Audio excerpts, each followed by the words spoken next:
Hey guys, what's up? What's up?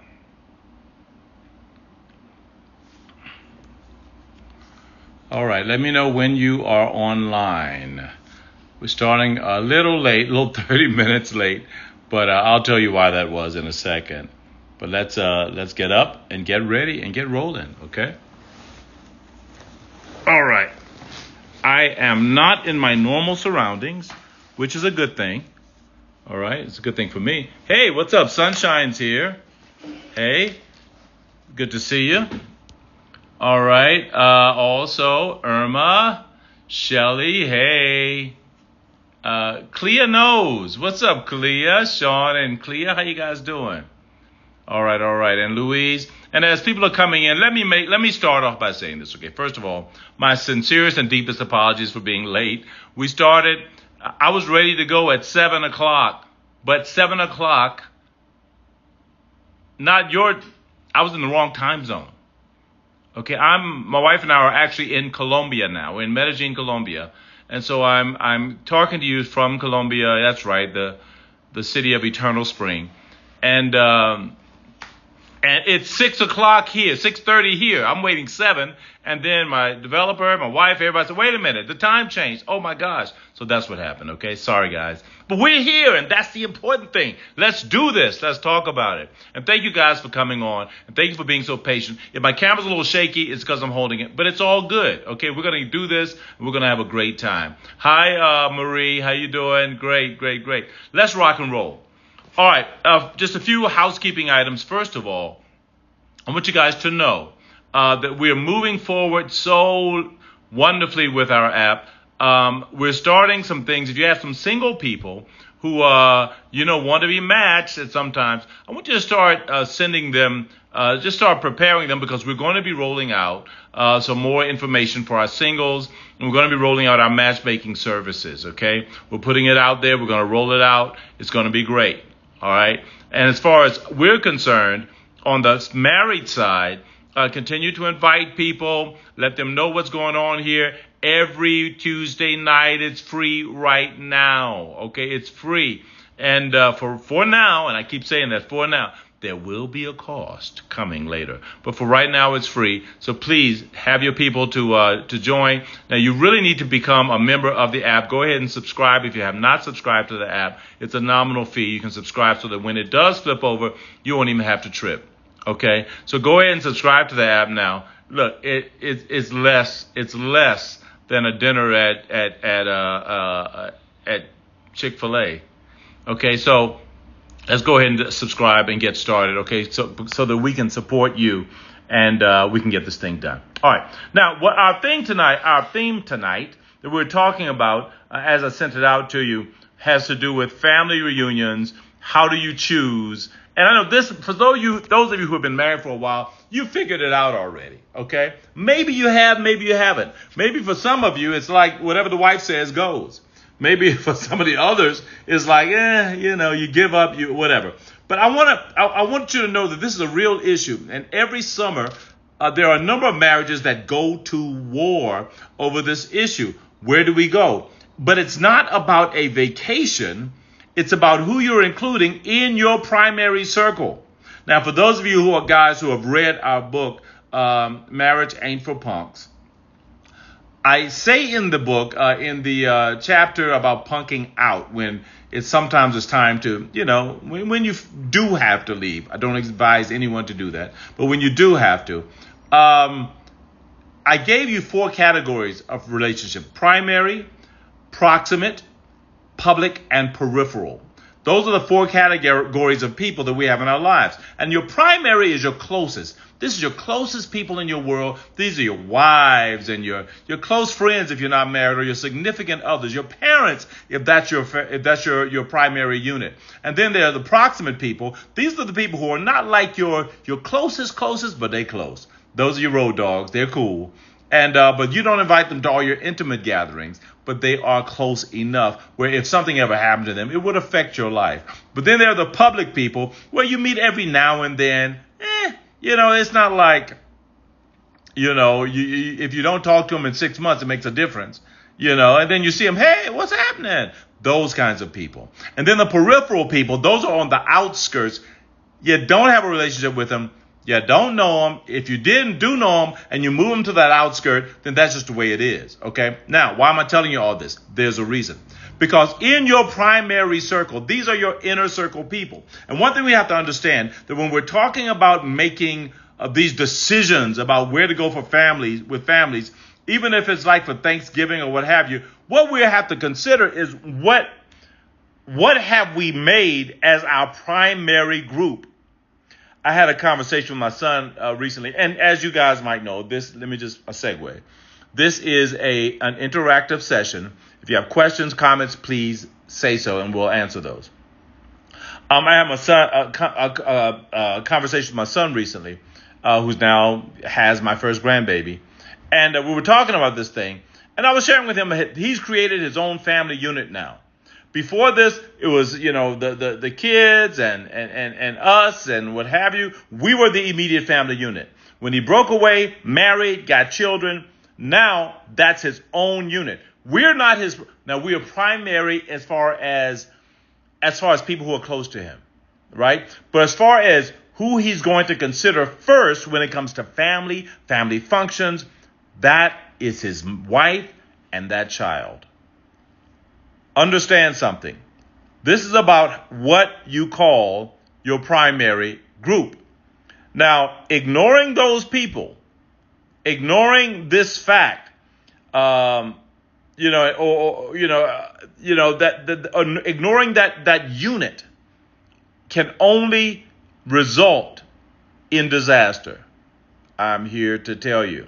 When you got married, you created your family unit. And that unit has needs.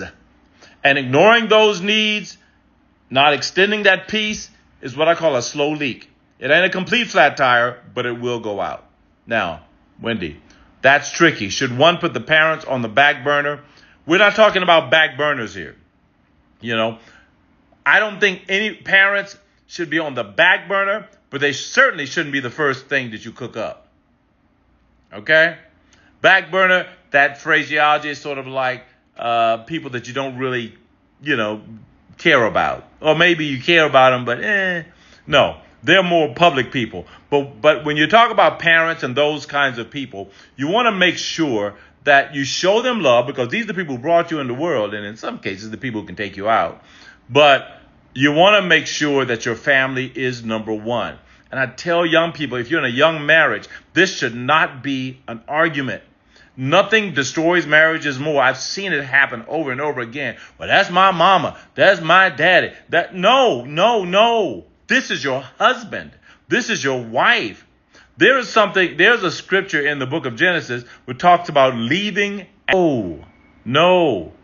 There's a certain primacy that you give to your spouse and then to your kids that nothing else takes the place of. And it's really important. Now, the real tension point that we have to focus here on is why these things happen, why these conflicts even arise. Number one, guilt trips.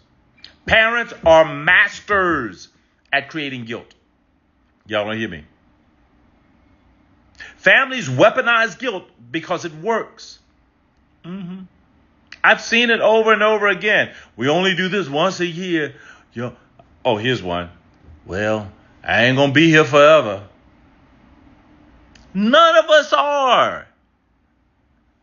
I won't be around forever, So you need to connect while life is short. Do not let parents, family, extended family guilt trip you into doing something that's going to neglect your primary unit. I've seen this happen a lot of times with mothers and sons. Yeah. If you're close to your mama, well, look, that's one thing I do really respect about my mother is that, God bless her soul, she passed about 4 years ago now. One thing I do respect about her is that she never, ever put herself above my family unit. Now, she did use guilt, and she was a master at it. She was a master. But when it came down to my family, she wanted me to put the family first, okay? So that guilt trip, that's important. If you guys have comments or something, I need you to chime in and let me know if you've ever experienced that. Secondly, the assumption of loyalty. Many couples never had the conversation. You've never had this conversation, okay? Who comes first, really? Not in theory, but in practice. Who actually comes first? When the conflict lands, who comes first? When there's an argument, family versus spouse, who comes first? Don't assume your spouse understands loyalty. Because some people say, but that's my mama. No. That's your spouse. And that's really important. Thirdly, the resentment deposit. Okay? I hope you guys are you guys connected? Okay? The resentment deposit. Every time your spouse gives up the gateway and says nothing, they make a withdrawal from the trust account. Okay? Silence isn't peace. Silence is debt. All right? I hope you get it. If you can still hear me, because I know I'm in a different country now, if you can still hear me, somebody give me a thumbs up or something. I need to know. Okay, great. Awesome. So the resentment deposit, okay? Every time your spouse gives up the gateway and says nothing, so here's the other thing. Your spouse might easily go on and just very easily just give in, but say nothing. That silence is resentment. It's not always, okay, I'm breaking up at times. Okay, thank you for sharing that. Okay, I'm sorry. I'm about 2,000 miles away from home. But hopefully, you guys can get me generally. But the thing is that resentment can be fatal in a relationship. I believe that when you allow resentment to fester and you don't ever resolve it, and silence brings resentment when you don't express how you truly feel, eventually, hear me out, that will be like a slow disease eating away at your relationship. Okay. If during this message, if during this presentation, you ever see me ever freeze or anything, please let me know. Okay. So that's one thing you have to be careful of is resentment. Okay. Now let's look at this debate now a little bit closer. How do we handle this? How do we handle these things when it comes to family? Okay. First of all, sometimes you got to handle it very, very specifically. Okay. When it comes to family and calendar and doing things, you have to have a calendar commitment. What does that mean? Before the year starts, block your couples time first, then your non-negotiable time for family, and everything else gets the leftovers, including the reunion. You schedule what you value. At the beginning of your year, know what's going to happen with your family. Know where you're going to be, know where your family is going to be. Okay? Thank God we've never had this problem with my wife and I. Okay? Because we've always considered our family top priority. Even though her mother's getting up in age now and she's ailing, we understand the necessity of tending to her, but you gotta have a calendar. Okay? And that calendar should be your law. You post it on the wall like you do the 10 Commandments, okay? Because for some couples, this is mandatory. Secondly, you always have to have a united front. This is really important. You don't negotiate your marriage with your family.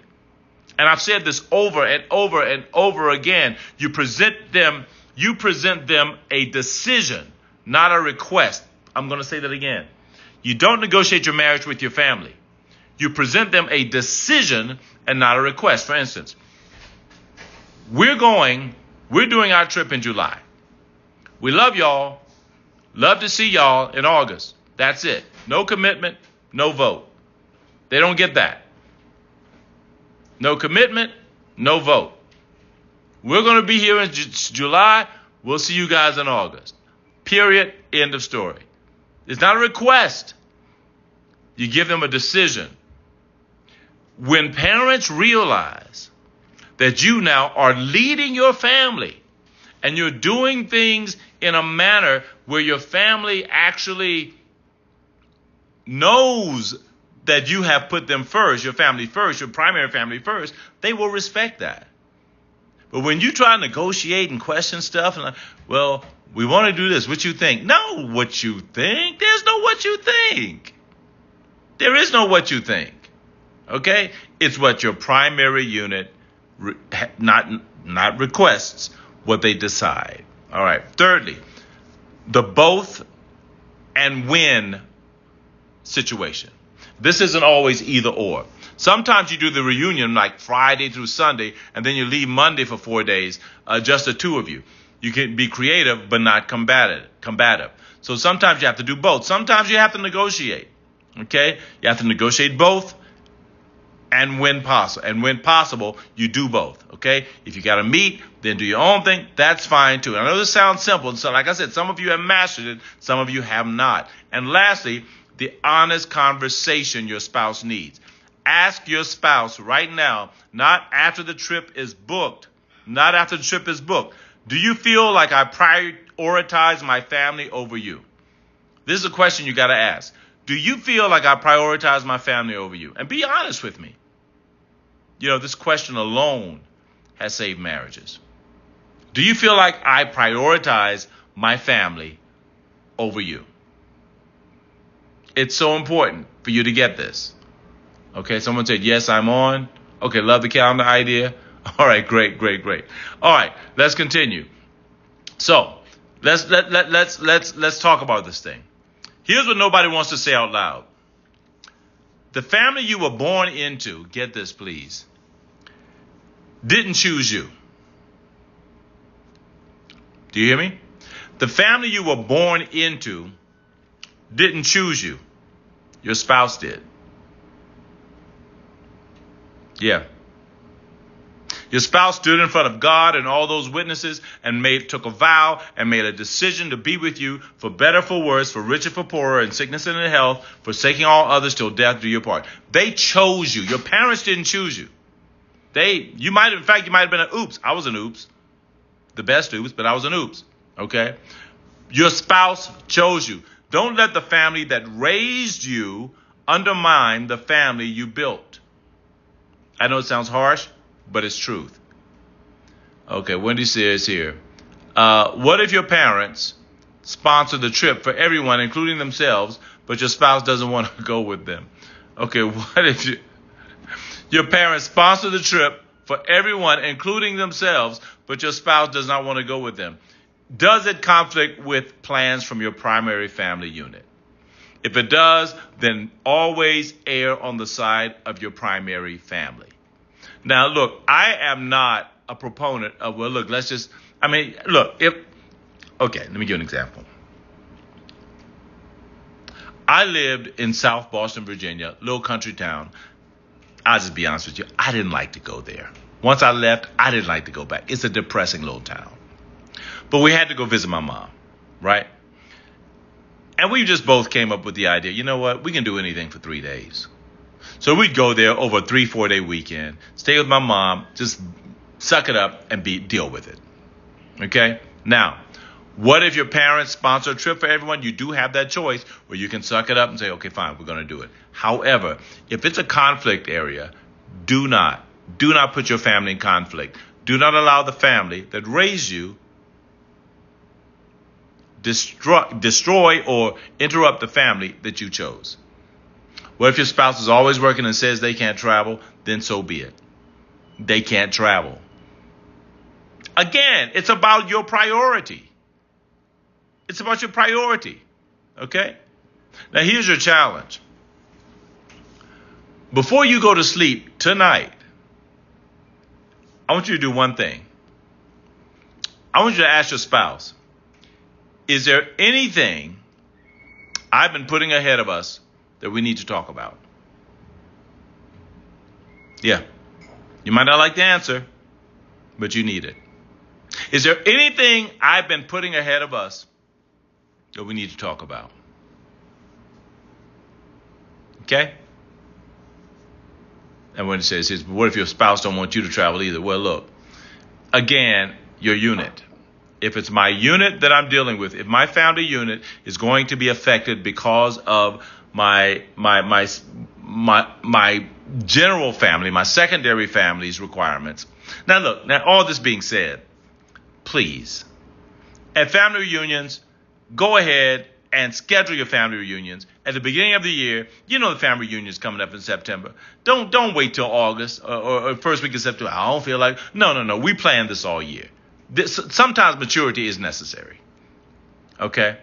But for tonight, before you go to bed, I want you to ask your spouse this. Is there something that I've been putting ahead of us that we need to talk about? Okay? You just might not like the answer, but it's something that you definitely need. Okay?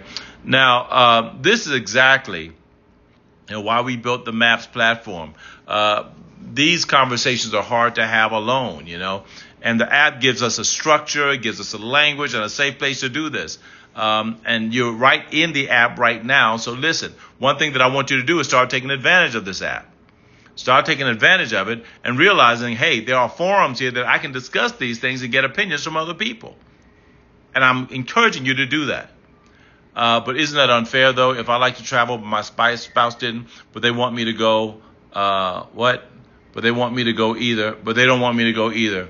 Seems both people need to compromise. Well, of course, both. And that goes back to what I said earlier, that at the beginning of the year, you know what's about to happen. Plan it accordingly. And don't wait till the last minute and start changing your mind. If your spouse can't, okay, here's some other questions here. If your spouse can't make a family reunion due to work, I think it's selfish to ask you not to go. Well, again, there is no hard, fast rule. I'm not telling you don't go. But this is something that you need to discuss. If work is keeping you away from the family reunion, okay, fine. If work is keeping me away from my family, my wife had an event that she went to. I can't remember what it was. It was something that happened in Trinidad. I wanted to go. I could not go. I would be a new fool if I told her, no, well, I ain't going and you ain't going. That's ignorant. Whatever benefits the primary family unit, that's how you make the decision. And if you're going to represent us, I'm not going because I can't go. That's perfectly okay. Remember, marriage is a dance. It's not a science. It's art. Okay?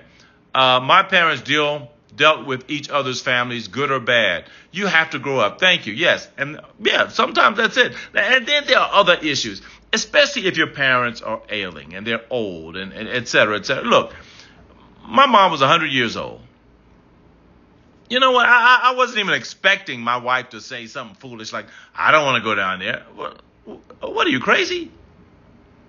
Of course she's going to go. Wasn't even a discussion. Some things you do because you're grown-ups. Some things you do because her mother is sick. Her mother got ill now. If we have to go see her, well, why are we discussing this? We do what we got to do. So you're right, MAFP user who didn't put your name in, and I expect you to do that by the next meeting. Your parents dealt with others' families, good or bad. You have to grow up. You're absolutely right. Don't stay selfish. And I think that, again, look at your family unit and have these decisions. If you are so selfish and you're saying, look, I don't want to go, and I'm ask that question tonight. Is there something that I'm putting before us or putting above us that we need to talk about? Oh, this is Kevin and Patty. Okay, great. Awesome. Excellent. All right, guys, our time is just about up. Again, I apologize for being late, but hey, we're here and we got it done. I want to remind everyone, please, it's called consideration. You're absolutely right, Mel. Please listen. We have forums in the app. Go in, ask questions, invite people. Okay, you can have a lot of these discussions in the app, and it would be so awesome if you brought these discussions in to our Tuesday Night Lives. And I want to also let you know that moving forward, we're going to be having some guests also, some professionals, some psychiatrists, other people who are going to be doing our Tuesday Night Lives also, just to spread the love around a little bit, okay? If you have not yet invited somebody to be on Tuesday Night Live, please do so, okay? Give them the app, share with them the app, have them to go, download, and we'll be ready to go on next week. All right. God bless you guys. Can't wait to see y'all next week. We have two events coming up that will be beneficial. We will put the ads on the home page. Absolutely. We do have some events coming up. And so we're going to be letting you guys know about them. Okay. God bless you guys. We'll see you on next week. Yes. Look for these events coming up soon. Take care.